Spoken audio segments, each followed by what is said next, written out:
चलिए मेरे प्यारे बच्चों, तो मैंने जो है कल जो है आपको बताया था क्वेश्चन क्लास टेंथ के लिए मैथ में आगे प्रोसेस बढ़ाया था समझाने के लिए।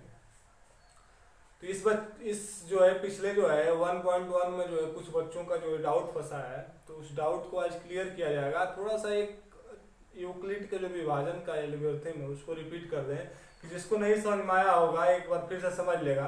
ठीक है, तो अगर नहीं समझ में आपको आता है तो पिछली वीडियो बार बार जो है आप देखा करें। ठीक है, तो अपने आप समझ में आ जाएगा। लेकिन कुछ बच्चों का ऐसा डाउट है कि उसको जो आज क्लियर कर देते हैं। कुछ क्वेश्चंस भी हैं और जो है यूक्लिड के एल्गोरिथम विभाजन का प्रमेय भी जो है उसको प्रूफ मतलब और फिर से समझाते हैं। तो यूक्लिड ने जो है अपना प्रमेय दिया था विभाजन का, तो विभाजन का प्रमेय जो है एचसीएफ के लिए दिया था, उसने मसा के लिए दिया था। तो मसा भाग विधि से बचपन से करना जानते हैं।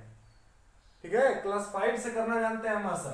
तो जो यहाँ भाग जिससे दिया जाता है आपको पता है, इसको भाजक बोला जाता है। क्या बोला जाता है जी?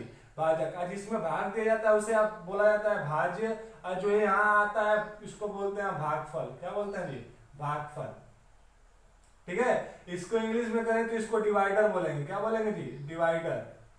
और इसको डिवाइडेंट बोलेंगे। क्या बोलेंगे? डिवाइडेंट।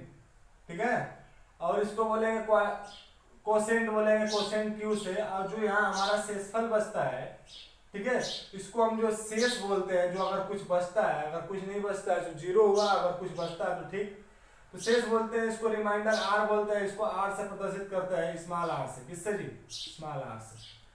तो यूक्लिड ने यही बताया था कि अगर हम मसा निकालना चाहें, एचसीएफ करना चाहें भाग विधि से, तो अगर हम जिससे भाग दे रहे हैं, अगर भाग देने पर भाज्य में अगर यहाँ हमारा शेषफल जो है आर जो है जीरो आ गया, तो ये जो भाग देने वाला भाजक होगा यही हमारा क्या कहलाएगा जी? मसा कहलाएगा।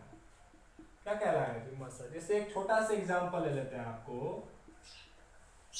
अगर जो है हमारा 6 और 8 का मसा निकालना हो, तो छोटी संख्या 6 से आप भाग देना शुरू करेंगे 8 में, तो 6 कम 6 बचा कितना? 2। अब 2 से भाग देना शुरू करते हैं, इसमें आपको पता ही है मसा में, तो 2 तिहाई 6। पूरा पूरा किससे कटा जी? कटा इससे ना जी, पूरा पूरा, यानी इसी से भाग दिया गया। यही भाजक है मेरा लास्ट में। और इसी के लिए जो है जीरो आया है। शेषफल कितना आया जी? इसको माइनस किया जाता है तो जीरो कितना आया? शेषफल जीरो आ गया है। तो जो भाजक होगा, जिसके लिए जिस भाजक के लिए शेषफल जीरो आ जाएगा, वही क्या कहलाएगा जी? मसा कहलाएगा। तो यहाँ मसा कितना हो जाएगा हमारा? 2 हो जाएगा। ये तो था। इसी को जो है इसने यूक्लिड ने इस भाजक को जो है बी माना है, भाज्य को जो है ए माना है, भागफल को कोसेंट आर माना है, शेष को क्या माना है जी? आर। शेष को क्या माना है जी? आर माना है, कोसेंट क्यू माना है इसको। इसी को इसने लिख दिया। आपको पता है कि अगर जो है अगर हम यहाँ पे भाग दिए, ध्यान दीजिएगा, ठीक है, अगर हम किसी संख्या में अगर 3 से 6 में भाग दे रहे हैं, ठीक है, तो भाग 2 बार जाएगी, 3 गुना के 6 आएगा, और घटाएंगे माइनस करेंगे तो 0 आ जाएगा, माइनस करेंगे तो 0 आ जाएगा। अगर आपसे पूछे ये सब दे दे, ठीक है, ये सब दे दे, और पूछ दे कि भैया ये भाग की संख्या में दिए ये संख्या हमको फाइंड करके बताइए, तो आप क्या काम करेंगे? ये भाजक भागफल क्या काम करेंगे? भागफल जितना आया उससे गुणा करेंगे 3 में 2 का, 3 गुना के 6 आएगा, और शेष जितना आया उसको जोड़ देंगे तो वही हमारा जो जिसमें भाग दे रहे हैं वही आ जाएगा। तो 3 गुना के 6 प्लस 0 यानी कि 6। तो इसी चीज को यूक्लिड ने जो है एक प्रमेय का रूप देके जो है एक सुव्यवस्थित तरीका बनाया। कहा कि जो अगर भाजक है इसको हम बी मान ले, भाज्य को ए मान ले, और कोसेंट भागफल को क्यू कर रहे हैं, और रिमाइंडर आर को आर कहते हैं, तो अगर हमको ए फाइंड करना हुआ तो बी और क्यू का मल्टीप्लाई करेंगे और शेषफल को जोड़ देंगे, ठीक है, तो हमारा ये भागफल भाज्य क्या आ जाएगा। उन्होंने कहा कि अगर शेषफल जो है आर 0 होगा, यदि आर 0 होगा, तो जो मेरा ये बी का मान होगा जिससे भाग दे रहे होंगे लास्ट में, वही क्या होगा जी? एचसीएफ होगा कि नहीं होगा? अरे अभी दिखाया, यहीं पे आर मेरा 0 आया तो बी का मान यहाँ क्या? भाग किससे दे रहे थे? 2 से दे रहे थे ना, और जिससे भाग देते हैं वही क्या होता है? बी होता है। तो ये भाजक हुआ, तो ये क्या हो गया? मसा हो गया। तो इन्होंने यही बताया था कि जब हमारा आर 0 हो जाएगा, जिस मान के लिए, जिस बी के लिए आर 0 हो जाएगा, वही बी क्या कहलाएगा जी? एचसीएफ कहलाएगा। क्या कहलाएगा? एचसीएफ कहलाएगा। और एक चीज उन्होंने और डिफाइन किया था कि कि जो ये शेष हमारा आर है, जो ये शेषफल मेरा क्या है जी, आर है, इसका मान कहां से कहां तक वरी कर सकता है, कहां से कहां तक हो सकता है। तो इन्होंने कहा था कि जो ये आर है जब भी होगा तो ये 0 से बड़ा हो सकता है या 0 के बराबर हो सकता है, और जब भी होगा तो हमेशा जो है b से छोटा होगा। b से छोटा होने का मतलब जो है कि जिससे भाग दिया जाता है शेषफल हमेशा उससे छोटा होता है, हमेशा उससे क्या होता है जी, छोटा होता है। ध्यान दीजिएगा, हमेशा जब अगर हम 3 से जो है 5 ही में भाग दे रहे हैं तो 3 एकम कितना आ जाएगा, 3 आ जाएगा। शेषफल कितना बचेगा, माइनस करने पे 2। तो शेषफल देखिएगा, शेषफल यहाँ कितना बचा जी, हमारा 2 बचा, तो इस 3 से भाग दे रहे हैं, 2 3 से छोटा ही हुआ ना। यानी कि अगर हम किसी भी संख्या में 3 से भाग दे रहे हैं तो शेषफल जब भी होगा तो 3 से छोटा ही होगा, या तो 2 हो सकता है, या तो 1 हो सकता है, या तो 0 हो सकता है, यानी बचे ही ना। लेकिन 3 से कभी भी बड़ा नहीं हो सकता, या 3 के बराबर नहीं हो सकता। ना 3 के बराबर होगा, यानी कि जिससे भाग देंगे उसके ना बराबर होगा ना उससे बड़ा ही होगा। तो आपको यहाँ समझ में आया होगा कि जिस संख्या से हम भाग देते हैं उससे कभी भी शेषफल बड़ा नहीं होता है। इसी का उपयोग करके हम बहुत सारी चीजें प्रूफ किए हैं। चलिए, इतना हम और सब चीजें सीखना हो तो पीछे वीडियो में मैंने डिटेल में समझाया, आपको करवाया है। और चलिए इसको समझते हैं अब, और इसका क्वेश्चन लेते हैं जो बच्चों का डाउट आया है, ठीक है, उस डाउट को क्लियर करते हैं। तो एक डाउट आया है जो कि मैंने पीछे क्वेश्चन को बताया है, लेकिन फिर से बता देते हैं बच्चों के लिए। तो डाउट है, कह रहा है कि सिद्ध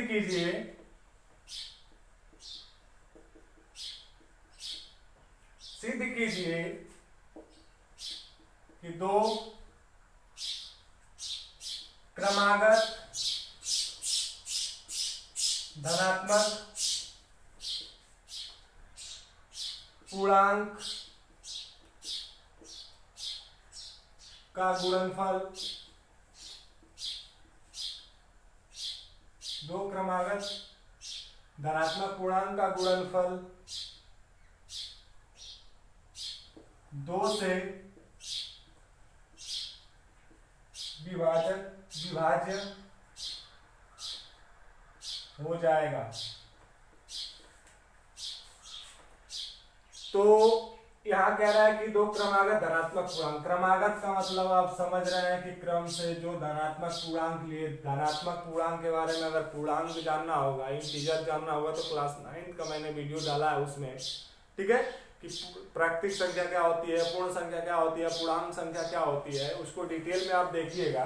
तो धनात्मक पूर्णांक की अगर बात करें तो धनात्मक पूर्णांक जो होगा 1 से शुरू होता है, +1 से शुरू होता है, +2 +3 और चला जाता है +∞ तक। कहाँ तक, +∞ तक। क्रमागत का मतलब होता है क्रम से, क्रमागत का मतलब है, यानी अगर एक लिए हैं तो दूसरा 2 क्रमागत धन पूर्णांक लेने के लिए कह रहा है, तो दूसरा वाला लेंगे तो जब भी लेंगे तो क्या होगा जी, 2, दूसरा वाला क्या होगा जी, 2। अगर हम 5 लिए हैं तो तुरंत इसके आगे वाला क्या लेंगे जी, 6 लेंगे। तो ये 2 क्रमागत है ना जी, 5 के बाद 6 ही आता है। क्रम से 2 धनात्मक पूर्णांक लेना है, क्रम से 2 धनात्मक पूर्णांक लेना है, और उसको सिद्ध करना है कि उन दोनों का गुणा जब भी होगा वो 2 से विभाजित होगा, 2 से विभाज्य होगा। यानी कि भाग देने की बात किससे कर रहा है, 2 से। किससे भाग देने की बात कर रहा है, 2 से भाग देने की बात कर रहा है, तो भाग 2 से देंगे ना। कोई गुणनफल जो आएगा, यहाँ मान लो n आएगा, अब भाग किससे देंगे, 2 से देंगे। और जब भी भाग 2 से देंगे तो शेषफल कितना हो सकता है, हमने बताया कि जिससे भाग दिया जाता है शेषफल हमेशा उससे छोटा होता है, उससे क्या होता है जी, छोटा होता है। तो या तो 1 आएगा शेषफल, या 1 नहीं आएगा इस धनात्मक पूर्णांक का, तो या तो 0 हो सकता है, यही हो सकता है, या तो 1 आएगा या तो 0 आएगा, क्योंकि 2 से छोटा 2 ही संख्या है ना।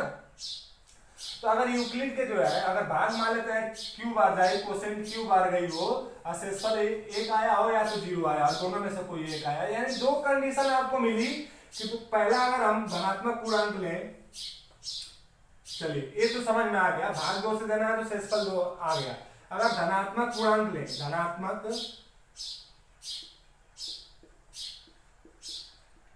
पूर्णांक लें ना जी, धनात्मक पूर्णांक मान लेते हैं, पहला n लिए, क्या लिए, n लिए, तो दूसरा वाला क्या होगा जी, n+1 ही ना होगा। कैसे, जैसे हमने आपको सिखाया कि अगर धनात्मक पूर्णांक मतलब धन संख्या है, धनात्मक पूर्णांक यानी कि धन संख्या है, यानी कि इसमें अगर हम प्लस एक लें और इसके क्रम आगे वाला पूछे, तुरंत इसके एक आगे वाला संख्या पूछे, यानी इसकी क्रमागत संख्या पूछे, तो तुरंत जो होगा हमारा क्या होगा जी, 2 होगा कि नहीं होगा, 2 होगा ना जी, होगा कि नहीं होगा। चलिए इसको और समझते हैं अच्छे से। धनात्मक पूर्णांक का वीडियो मैंने डाला है, तो धनात्मक पूर्णांक 1 से शुरू होता है, +1 से। क्रमागत का मतलब होता है इंग्लिश में कंसेक्यूटिव, और जो है इसको समझने की कोशिश करें, मतलब क्रम से। क्रमागत का मतलब होता है क्रम से। अगर पहला धनात्मक पूर्णांक 1 लिए हैं, तो अगर दूसरा क्रमागत पूछ दिया जाए तो तुरंत 1 के बाद क्या आएगा जी, 2 आएगा। तीसरा पूछ दिया जाए तो तुरंत क्या आएगा, 2 के बाद 1 आएगा। यानी धनात्मक पूर्णांक कितने कितने के अंतर पे आ रहे हैं, 1 1 जोड़ रहा है। कितना कितना जोड़ रहा है, 1 1 जोड़ रहा है, तभी ना आ रहा है। 1 में 1 जोड़ा तो 2 आया, 2 में 1 जोड़ा 3 आया। इसी तरीके से अगर हम पहले धनात्मक पूर्णांक जो है n मान ले, तो दूसरा धनात्मक पूर्णांक n+1 आएगा ना, क्योंकि धनात्मक पूर्णांक पाने के लिए 1 1 जोड़ना पड़ता है। कितना जोड़ना पड़ता है जी, 1 1 जोड़ना पड़ता है ना। इसलिए पहला धनात्मक पूर्णांक मैंने n माना, दूसरा क्या हो जाएगा जी, n+1 हो जाएगा। अब यही सिद्ध करना है कि n × n+1 का जो गुणा होगा वो हमेशा जो होगा 2 से विभाज्य हो जाएगा। तो 2 से भाग देने की बात कर रहा है, तो 2 से भाग देंगे, 2 से भाग देंगे तो शेषफल कितना आएगा, या तो 1 आएगा या तो 0 आएगा। अभी मैंने समझाया है, जिससे भाग लेते हैं उस शेषफल हमेशा उससे छोटा ही होता है। तो हमें यूक्लिड के अनुसार अगर चले तो 2 कंडीशन मिली। अगर हम n लाना हो, मुझे n लाना हो, एक कैपिटल वाला पहली संख्या लाना हो n1, तो ये जो 2 × q प्लस जो है 0 मिल जाएगा। दूसरी जो है कंडीशन मिलेगी n2 लाना हो, ठीक है, n2 लाना हो तो 2 × q, 2 × q, ये वाला शेषफल ये वाला हो सकता है n2 के लिए, हो सकता है कि नहीं। 2 कंडीशन मिली, यानी 2 संख्याएं मिल गई, मिल गई कि नहीं मिल गई। यदि पहले के लिए हम कह दें कि पहला बराबर, मान लेते हैं कि माना केस फर्स्ट में 2 कंडीशन मिली है, तो केस फर्स्ट में जो है कि मान लेते हैं कि n बराबर जो हो गया n1 हो गया, n बराबर क्या हो गया, n1 हो गया।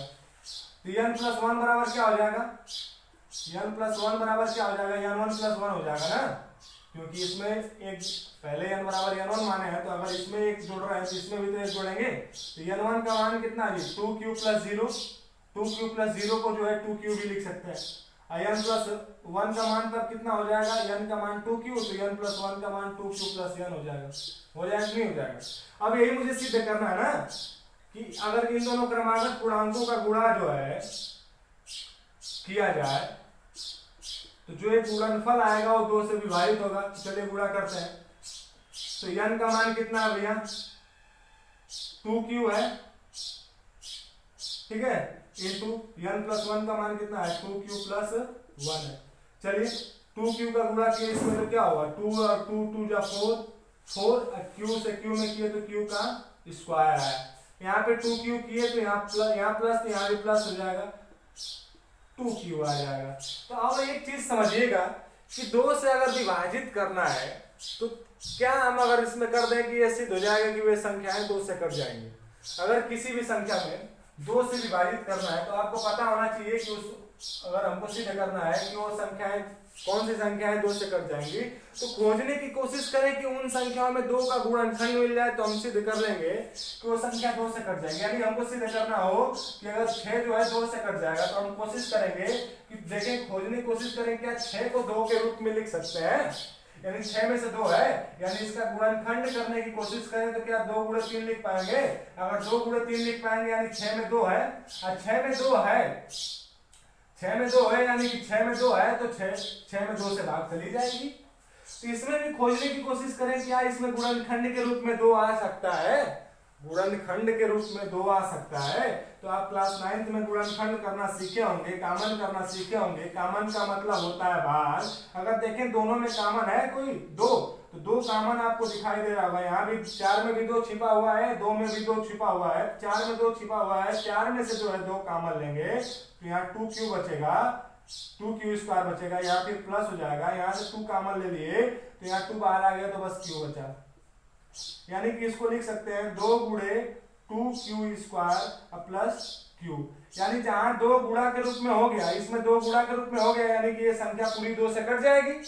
अगर 2 से भाग देना चाहें हम 2 into 2q square plus Q, अगर इसमें हम 2 से भाग देना चाहें, 2 से भाग का मतलब बटा में अगर देखिए 2 से 2 कट जाएगा ना, यानी 2 से पूरी बार भाग गई और 2 से पूरी बार भाग गई, यानी यह प्रूफ हुआ।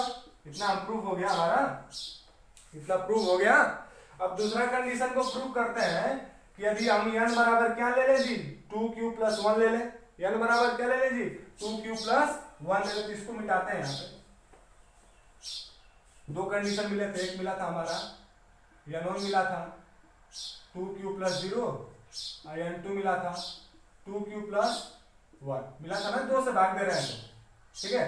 तो अब अगर n बराबर जो है हम क्या मान लें, n2 मान लें। n बराबर क्या मान लें, n2 मान लें, तो n प्लस 1 बराबर क्या हो जाएगा, n2 प्लस क्या हो जाएगा, 1 हो जाएगा। n2 प्लस 1 हो जाएगा।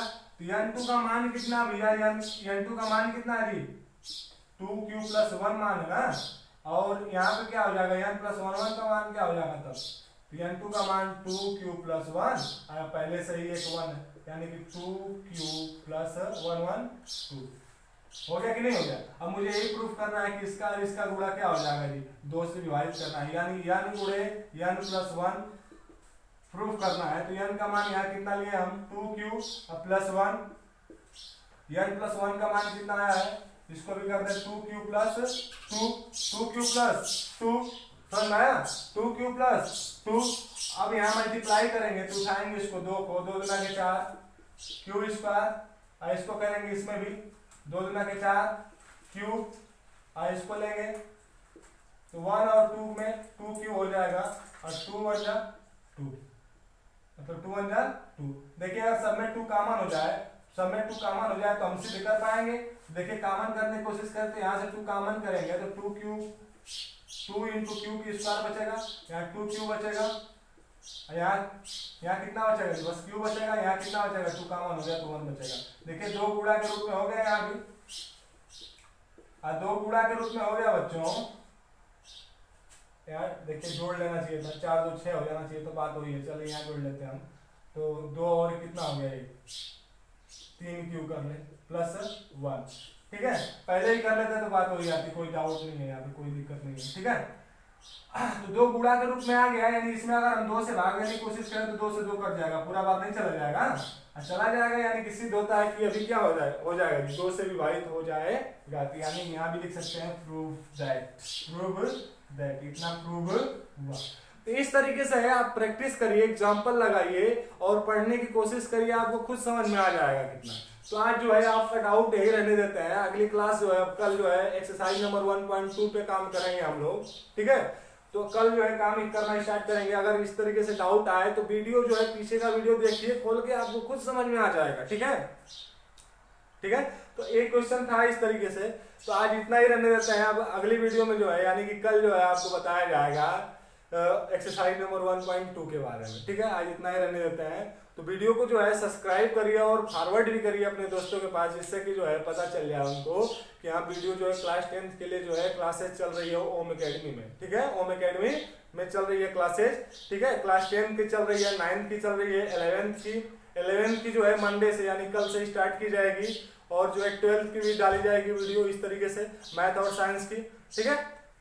कोशिश किया जाएगा कि सारा सब्जेक्ट पढ़ा दिया जाए ऑनलाइन, क्योंकि लॉकडाउन चल रहा है, स्कूल जो है कॉलेज जो है खुलने के जो है आशा नहीं दिख रहे हैं अभी, क्योंकि जो है देख रहे हैं आप लोग कि दिन प्रतिदिन जो है मरीजों की संख्या बढ़ी रही है, घट नहीं रही है। तो इस तरीके से जो है आशा नहीं दिख रहे हैं खुलने की जो है स्कूल कॉलेज। तो ऑनलाइन जो है पढ़िए और एक्सरसाइज सॉल्व करिए। जो क्वेश्चन आपको नहीं समझ में आए उसको जो है कमेंट में जो है लिख के, या जो है उसमें जो है नंबर डाला गया है, ठीक है, उसमें जो है डिस्क्रिप्शन में जाएंगे वीडियो के, तो उसमें जो है कांटेक्ट नंबर दिया गया है, उसमें जो है उस नंबर को लीजिए और उस पर व्हाट्सअप कर दीजिए जो भी आपको डाउट आ रहा है, ठीक है। तो आज इतना ही रहने देते हैं, धन्यवाद।